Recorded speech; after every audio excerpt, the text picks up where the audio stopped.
With the inaugural 12-team college football playoffs slated to kick off on Friday night in South Bend, the two competitors there are ironically from the same state, but from two different levels of prestige.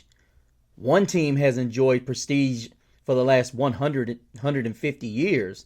The other school has been struggling just to become relevant. One team seems to get back to its former glory, and the other one just wants to be relevant. Want to find out what the team of glory must do in order to achieve success and reclaim its once dominance on the college football landscape? Stay tuned to find out.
Welcome back.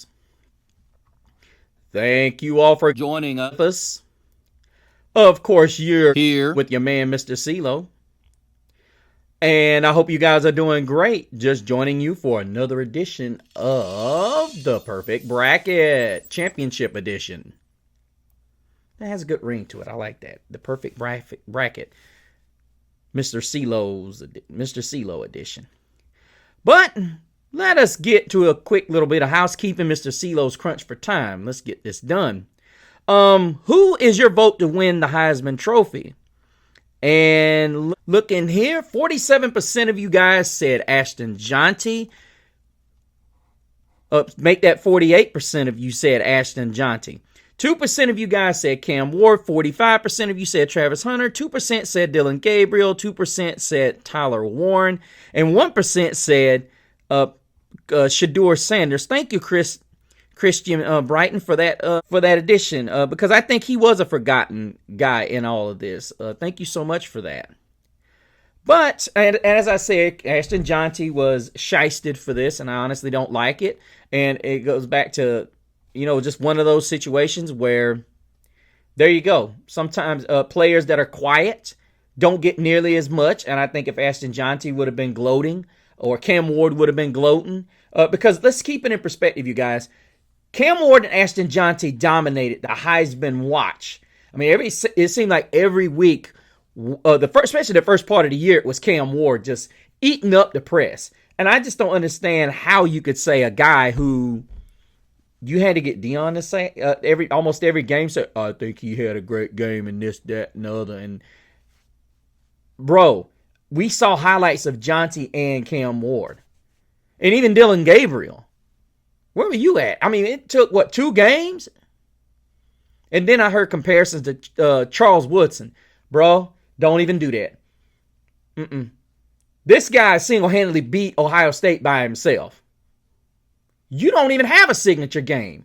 Oh, I'm sorry, that 3-touchdown finale against who? Come on now, give me a break. Stop it. I don't want to spend any more time talking about that. I mean, let's move on to a team that guys like Brad just don't give no respect to. But we're going to take it back. They're going to take it back. And that would be the Fighting Irish of Notre Dame. Now, as many of you know, you guys know I am a Notre Dame Fighting Irish fanatic. Born and raised blue and gold, gold and blue through and through. So, to me, this has felt like the best team Notre Dame's had in about 10 years. And a lot of people are going to say they still ain't there. I get into debates all the time on Facebook. They're not physical enough. They're not fast enough. Well, as I am shooting this show, as we are speaking, Alabama cornerback Devontae Smith is transferring to the University of Notre Dame. So it's slowly beginning to see through a lot of these players what Marcus Freeman is building, as well as what the program is willing to do for him, as they extended him and making him one of the highest paid coaches in the country, which I am grateful for because he's one of the top coaches nobody's talking about. SEC, SEC.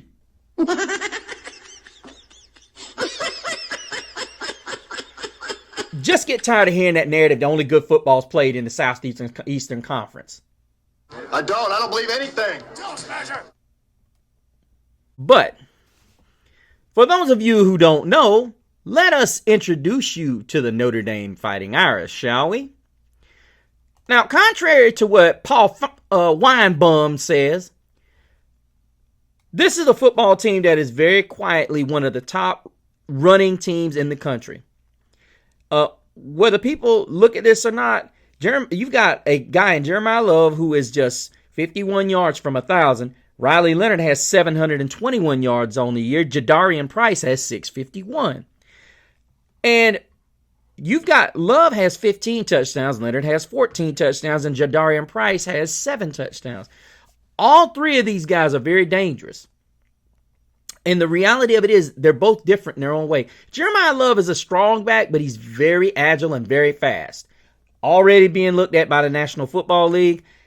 Very, very, very much the big-time playmaker in this offense. Then you've got quietly Jadarian Price, who's a guy who you don't look at him. He split carries with Jeremiah Love, and that's another thing, guys. Love's only got 134 carries on the year. Price has got less than 100.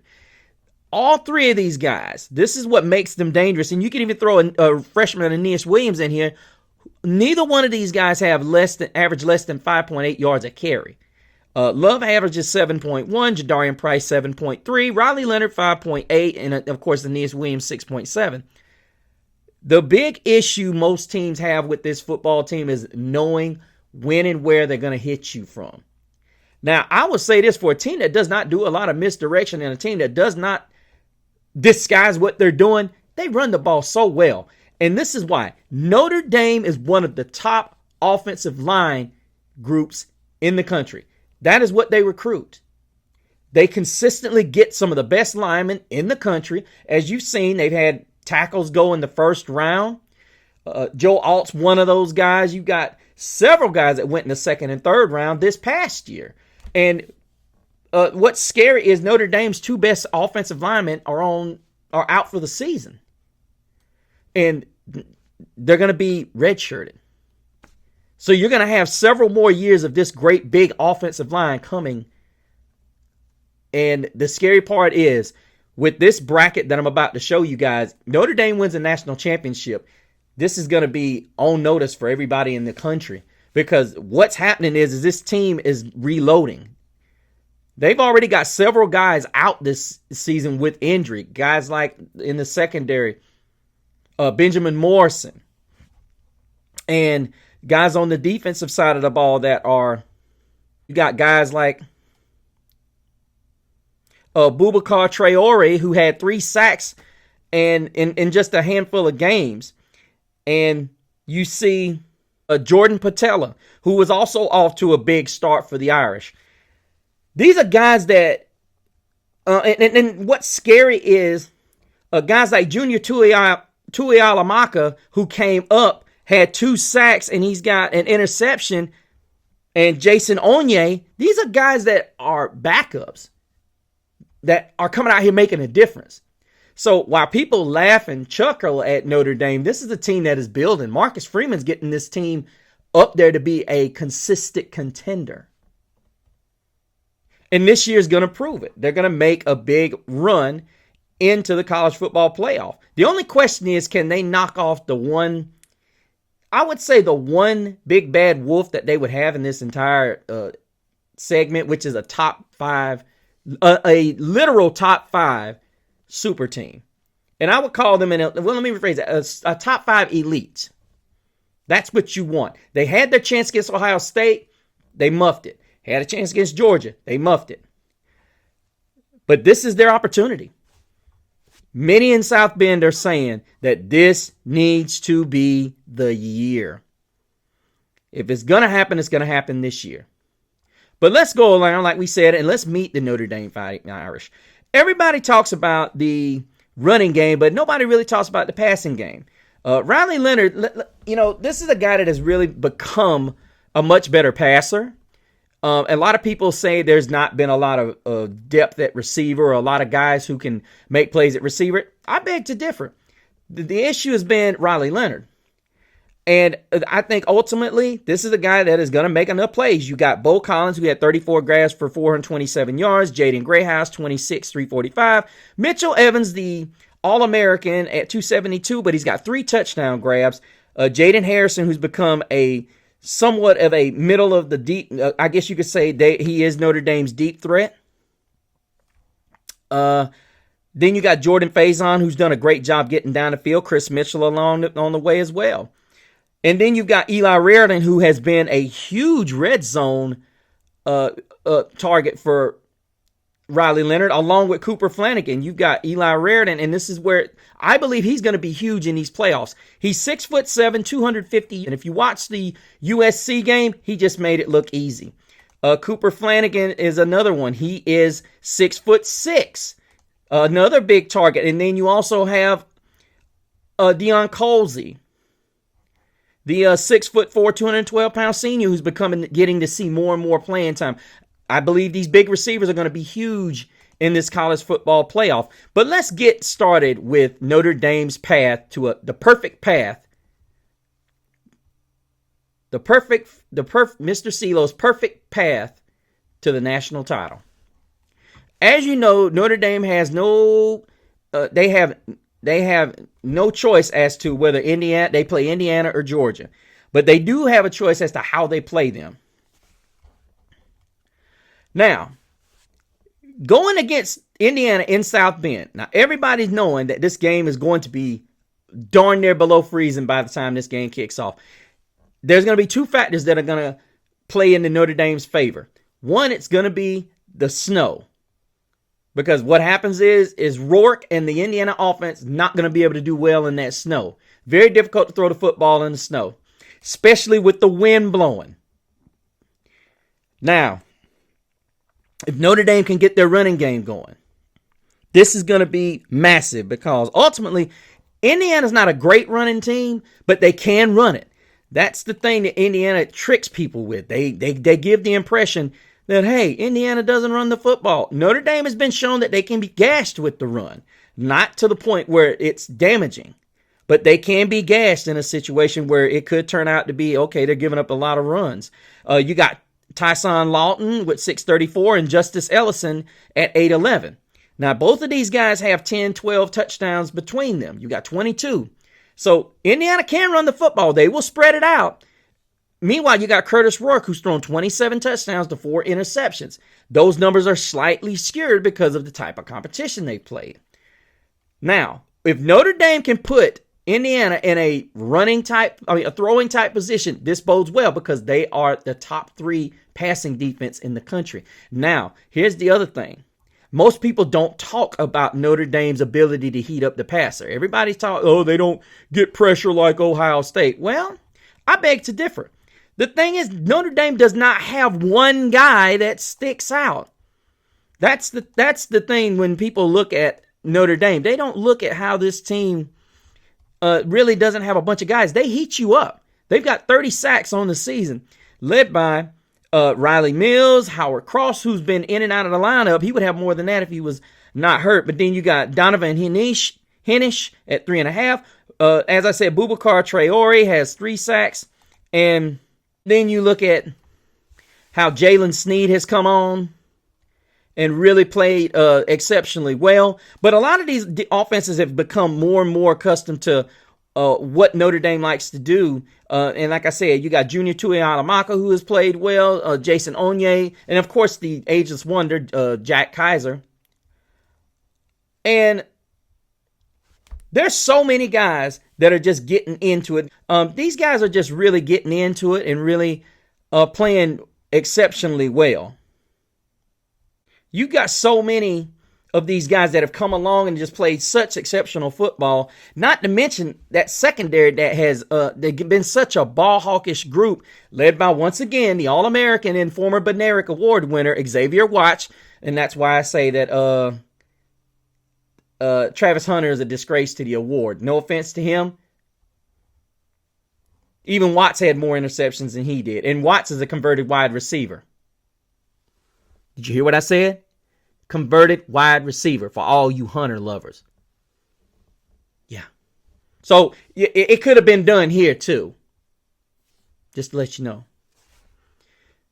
And had that 100-yard pick six and the USC game. Just to let y'all know he's got good hands too. Forced fumble return, recovery. Adon Schuler has 3 interceptions on the year. Leonard Moore, Christian Gray, who had that 99-yard pick six in the USC game. Jordan Clark's got an interception. I mean, the list goes on. The Notre Dame defense has 17 interceptions on the year. So Indiana's really never played a ball hawking defense until they played Ohio State. And like I said, Ohio State's defense is just like ours in a sense. They get better pressure with traditionally with 4, but they had to go and send the pressure. Al Golden is a guy that doesn't hesitate to heat him up.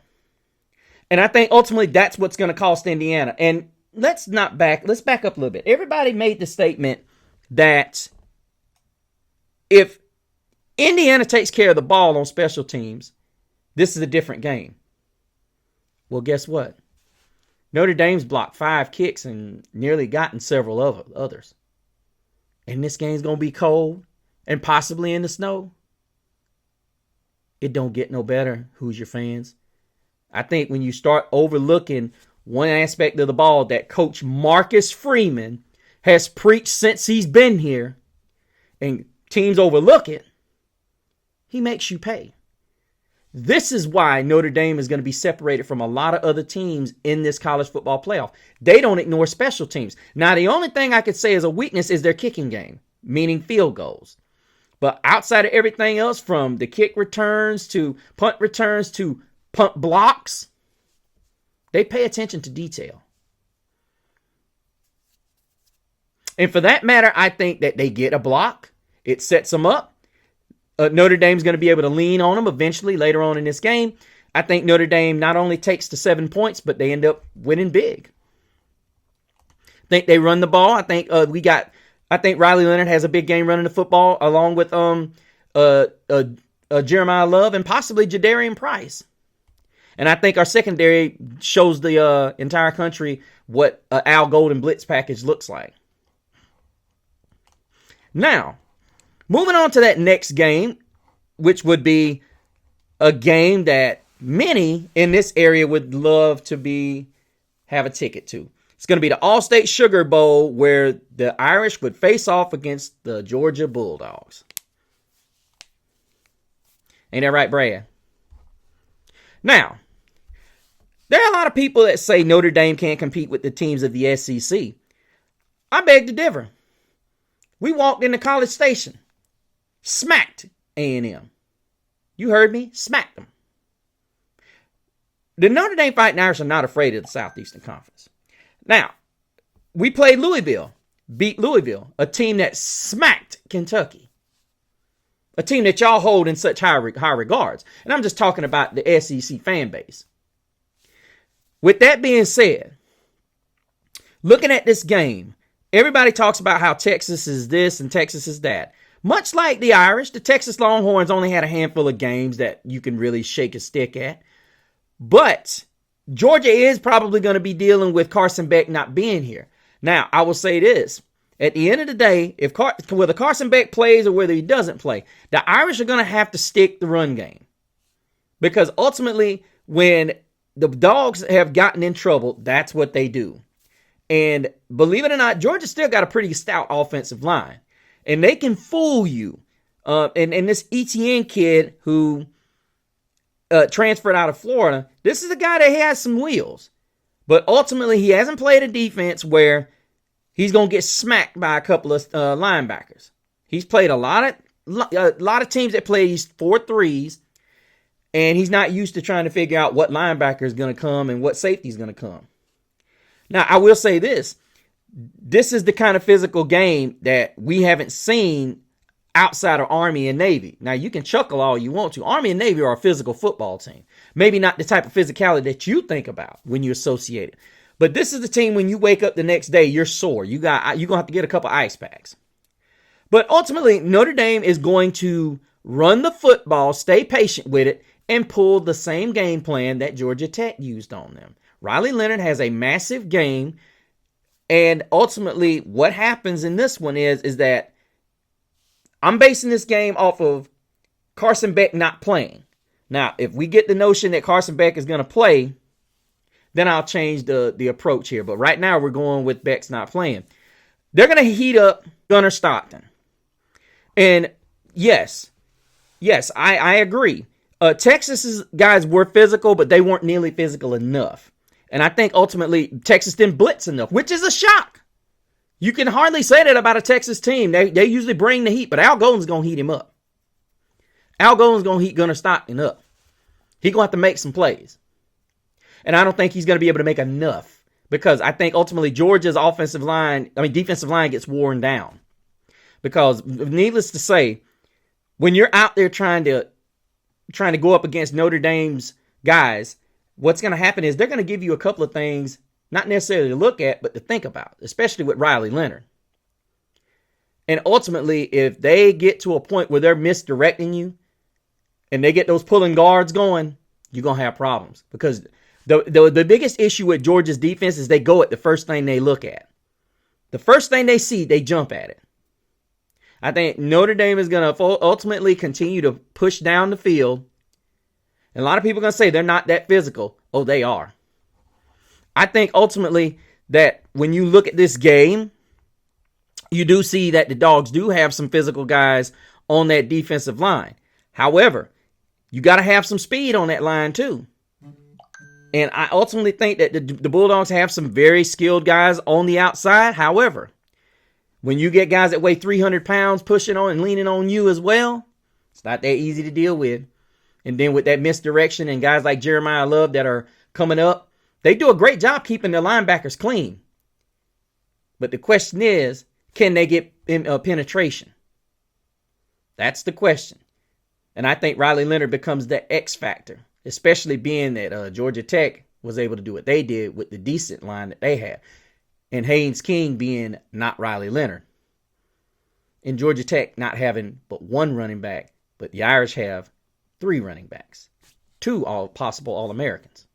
So with that being said, I say Notre Dame is able to pull out at least a 6-point win. Moving on to the next round. Sorry, Brad. I already know the comment's going to blow up when you hear this one. But Notre Dame's perfect scenario, seeing in the next round, would be Penn State. And I know a lot of you are going to say, well, now why not Boise State? They can run Notre Dame has had problems with the run gashing, and you don't want to see SMU because SMU has got a nightmare of a offense. I don't care what anybody says. People can say what they want about SMU. If you ain't watched SMU play, don't comment. But I think Notre Dame would ultimately want Penn State because Drew Aller is not making good decisions. And honestly, watching that Oregon game, I don't even have to say much about this game. Notre Dame can just lean and just be patient and wait on Aller to make a mistake. They can play the same game plan that they played against Ohio State. I'm not sold on Drew Aller. I think that was just a one game, and it's not going to happen again. I think Notre Dame is able to lean on Penn State. Penn State's defense is pretty good, but I think they're going to wear down. Penn State's not a very big defense. They're a physical defense for what they have, but I don't think they're going to be able to withstand the offensive line that Notre Dame has. I think Penn State's going to try to run the crap out of this thing and try to keep the ball as much out of Drew Aller's hand as possible. It doesn't work. He's going to throw the ball in the harm's way like he did against Oregon, but the difference is Notre Dame's secondary makes you pay. And I think he does. And I think they do several times. And I think this game could be a walk away in the Orange Bowl. And because this is going to be one of those games that's going to be in Miami. And I ultimately think this is going to be one of those games Riley Leonard can just go off.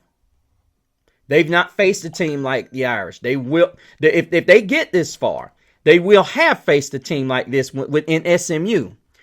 But I honestly think they will not be able to handle Leonard if this goes this far, or be able to handle Jadarian Price as well as Jeremiah Love. And then for the national championship, what perfect way would it be to send Ryan Day out?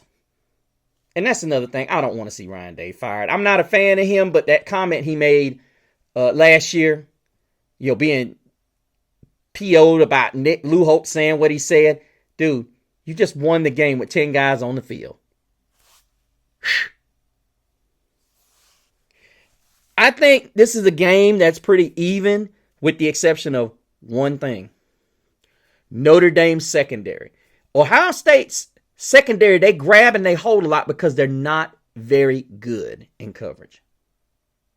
And when you're not very good in coverage, just like the Bulldogs, just saying, when you're not good in coverage, that's what you do. Your last resort is to hold, grab, do whatever it is you can.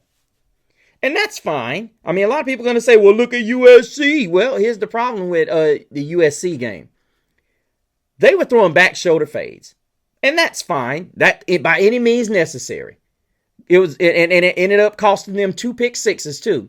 You live by the fade, you die by the fade. You live by the back shoulder, you die by the back shoulder. And they died by it. But I look at this game and I don't really see much that the Irish have to do differently. They've got to make sure that Travion Henderson and company don't get going. And leave this game into Will Howard's hands. Blitz crazy like Al Golden loves to do. I think they do that. And I think they lean on Ohio State's defensive line. And they're able to get it done. Because unlike many years, Ohio State's defensive line is not as great as it's been. You saw that in the Indiana game. They needed to blitz to get to Rourke because they just went down the field and just carved them up. And as I said, I look at this game and I say, I think ultimately this is going to be a game where if Mbuka and company can't get it done, I don't think this is going to be much of a game. I think ultimately Ohio State is going to give them a battle. But I think if they can't run the football, which is probably one of the Achilles heels of the Irish. They don't give up a whole bunch, but there are times when they get drives where they sprinkle out and let some yardage go. We saw that in the USC game. So it could be a game where it's back and forth, but I think ultimately the Irish are able to lean on Ohio State more. I think Ohio State makes mistakes in the secondary, and Riley Leonard is able to take advantage. Throw that fade that he's been working on with Bo Collins and Jaden Grayhouse, as well as Eli Reardon and Mitchell Evans. And I think those are the guys that are the difference because everybody keeps forgetting about those weapons that we have because we don't throw it. And we win our first national championship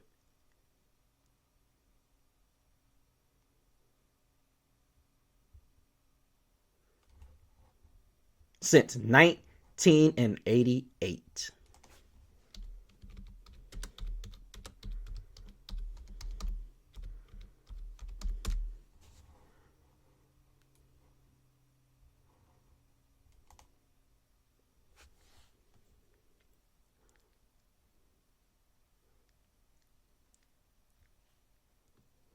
And guess what, Brad? That will only be 37 years. Not 40. It's time. It's time.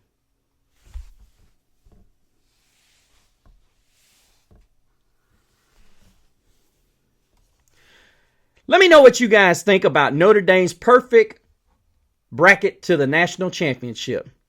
Make sure you comment down in the comments if you don't think that if you think there's another route that Notre Dame can take to the national championship. Please put them down in the comments. And Brad, let me know why you think Notre Dame can't beat Georgia. Also, if you subscribe to the show, please put your name down in the comments. Let me know what you think. Also, go to my Instagram at Mr. CeeLo. Find out all the things that I'm caught up in.